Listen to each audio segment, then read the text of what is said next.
Kathy Engelbert, get some real referees and fire every one of them mother scooting sons of bees out of there. Get them out. Slammed into the side of Caitlin Clark and sent her viciously flying to the floor. Now, of course, many of you were like, can we ban her? Get control of the game is call the fouls that are actually happening on the floor. Right, and consistently call the fouls that are actually happening on the floor. The word, it's called karma. Yeah, it's karma. Of course, the other night, there was a Connecticut Sun-Indiana Fever game. Imagine this. Caitlin Clark, the biggest star in the WNBA, gets bodied on the court in a brutal game against the Connecticut Sun.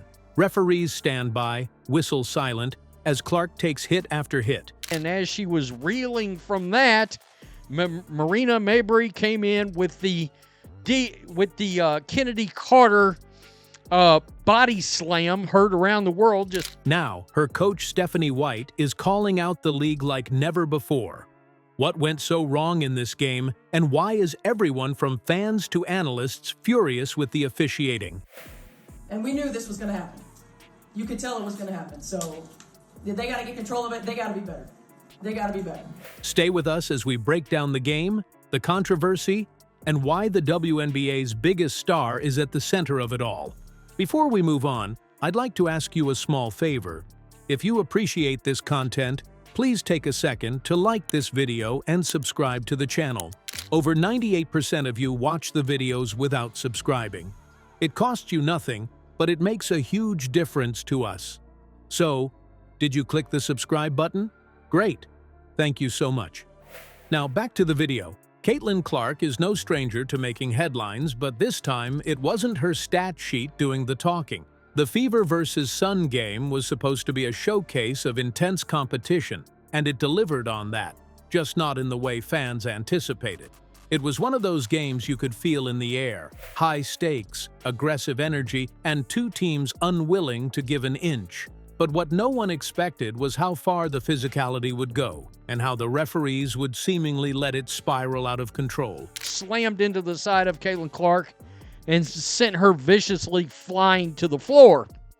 Now, of course, many of you were like, can we ban her? Take this. Midway through the second quarter, JCS Sheldon's hand made clear contact with Clark's face. It wasn't incidental, and fans froze, waiting for a whistle that never came. Even watching the replay, you can see the disbelief in Clark's expression.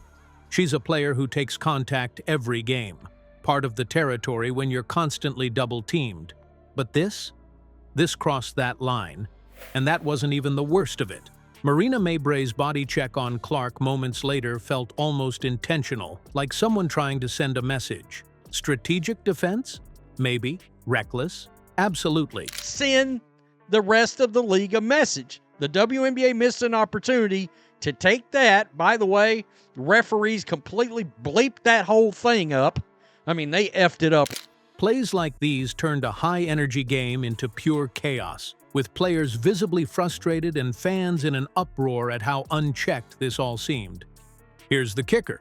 It's not like referees haven't intervened in moments like these before. Think back to the WNBA's semifinals last year. Officials stopped a game cold after a hard foul on Aja Wilson, deciding it was excessive enough to warrant a flagrant. Or how in the NBA, Draymond Green's infamous technical fouls usually pull refs into action before things escalate. But this time, silence. That's where the frustration boils over. How do officials draw the line so inconsistently when the stakes are this high? That rising tide that's lifting all boats. I stand by my past proclamations that there's resentment towards her because of that. Fans weren't quiet about it either. On Protect, Caitlin Clark exploded on social media almost as fast as the final buzzer sounded, with commentators demanding more accountability for the league's officiating. Then, Stephanie White spoke. Her fiery comments made it clear this isn't just one bad game, it's a bigger problem. What exactly did she say? You'll want to hear this. It's exactly what you expect, right? Out of fierce competition. So, I started talking to the officials in the first quarter. Imagine being punished simply for speaking up. That's where Stephanie White finds herself now, fined for statements that many argue needed to be said. But White isn't backing down. She's built a reputation as a coach who doesn't shy away from the tough conversations, and if you followed her career, this isn't her first time calling out WNBA officiating. It's just the loudest she's ever done it. Get control of the game is call the fouls that are actually happening on the floor. Right, and consistently call the fouls that are actually happening on the floor.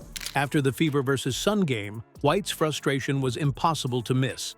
In her post-game comments, she questioned why the officials seemed so unprepared for a game where emotions and physicality were clearly going to run high. "These officials aren't keeping up with the league," White said bluntly.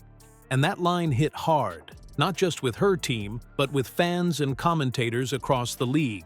I've also got Stephanie White making comments about the refs. I give her credit for at least she went hard at the referees. The modern WNBA is faster, more athletic, filled with players like Caitlin Clark who bring an aggressive, dynamic style to the court. The expectation is that officials should evolve alongside the talent, but White's point highlights the growing gap. It's not just about fairness, it's about safety. When referees fail to maintain control in a game like this, the risks multiply. What happens if Caitlin Clark, crowned as the league's next big star, suffers an unnecessary injury because the officials didn't step in?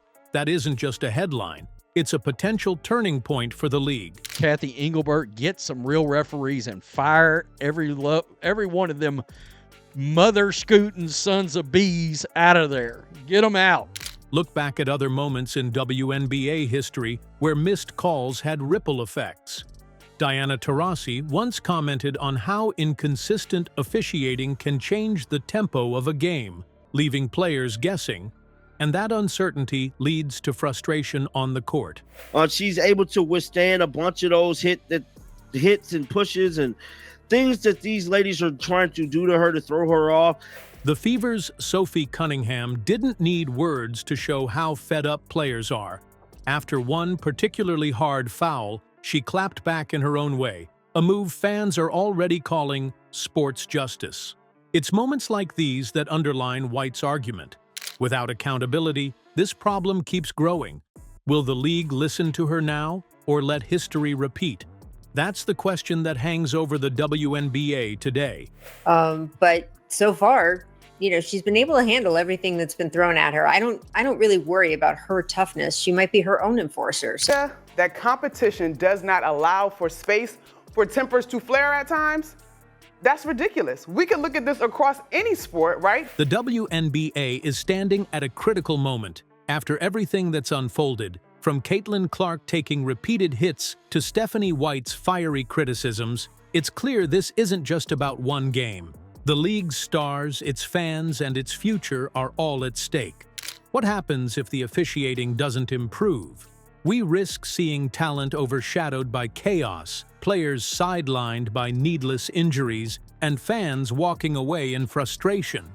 This moment needs action. Fans, players, and coaches are all watching, and the league needs to prove it can protect its stars while safeguarding the integrity of the game. The clock is ticking.